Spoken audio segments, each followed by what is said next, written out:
next section is going to be dealing with the sale and purchase agreement. This is where we have the offer, acceptance, communication back, and it's going to be between the buyer and the seller. And obviously, anytime that we're writing contracts, there's going to be a lot going on with it. There's going to be a lot of contingencies that are going to have to be met. So we have to be aware of all of the things that have to be done in contracts. Remember that when we make an offer, if it's accepted, that's great. And then we have to communicate it back.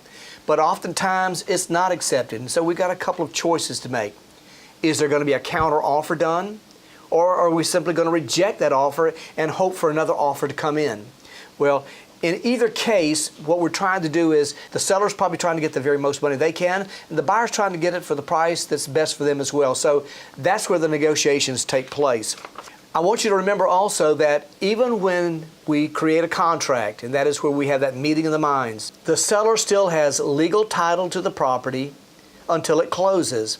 And what the buyer has up until the closing is something that we called equitable title. Equitable title is a right and interest in the property, although it's not legal title. There are several types of ways that we can take title to properties. An estate in severalty is an individual buying for themselves. More times than not, though, what you're going to be dealing with is a husband and wife situation, especially in a residential transaction. They're considered to be tenants by the entirety, and let me explain that. And a tenant by the entirety is where the marriage owns the property. In other words, it's an undivided interest, right, and use in the property, and there's a built-in right of survivorship. It's there. So if one spouse dies, it automatically goes to the other. Unlike a joint tenancy is where you have two or more parties that are not husband and wife that have equal interest, rights, and use, but there has to be a stated right of survivorship or you don't create that joint tenant.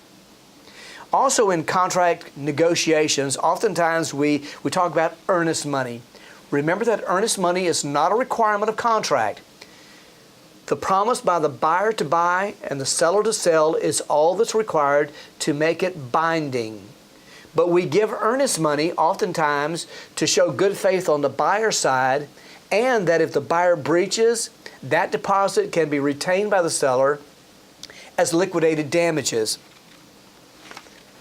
The legal description has to be part of it. There's a lot of components to it. And by the way, that legal description needs to be full and complete.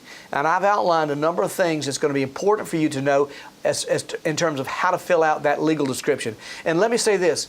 If there's not enough space on the contract to put the legal description, download it, print it off, and staple it. Never ever say that the legal description is lengthy and will follow at some point. That makes that contract voidable. There's also going to be some financing terms, title inspection. Remember that the buyer has the right to review their title binder at least 5 days prior to closing. There's going to be a place of closing, a date. There's going to be a lot of stuff that's going to be involved in your sale and purchase agreement. But once again, if there's a breach, that earnest money deposit is typically kept by the seller as liquidated damages. Also, let me make a comment about the effective date, just to make sure that you understand. The effective date is the last date that all the parties have signed or initialed, and then everybody has received a copy. That's when the effective date begins at that point. It's not the last date the last party signed, but it's also got to be communicated back. Remember what we said a contract was? Offer, acceptance, communication back. So the effective date reflects that communication back. We talked about disclosures that have to be given. Agency obviously has to be done, radon gas, energy efficiency. So there's a lot of disclosures that a licensee has to make sure that's attached to that sale and purchase agreement to make sure that all the parties know what their disclosures are. Termination of the sale and purchase agreement. I've already talked about breach, but let me say this also, that the parties can mutually agree to terminate if they choose to. Also, if a contingency is not met, for instance, financing, if a buyer is unable to get their financing, that's also going to terminate the contract. I've got in here for you a contract checklist that you might want to look over, and also supplemental clauses that you're able to insert into the contract. It's always good stuff to be able to know. And I think that's really all that we need to talk about in the sale and purchase agreement. So what I want to do right now, I want to go back through and go over those areas of critical concern with you. A contract is an agreement to do or not to do something. A mutual meeting of the minds is what it is. Prior to closing, the seller has legal title of the property, while the buyer has equitable title. A tenant by the entirety is an ownership between the husband and wife. It's undivided interest, rights, and use with the built-in right of survivorship. The earnest money deposit is not a requirement of the contract, but when given is part of the offer to show good faith and is liquidated damages in case of a breach by the buyer.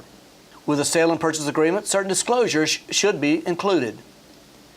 The number one remedy for breach by the buyer, again, is the deposit being retained by the seller as liquidated damages. And that's all we have for the contract section.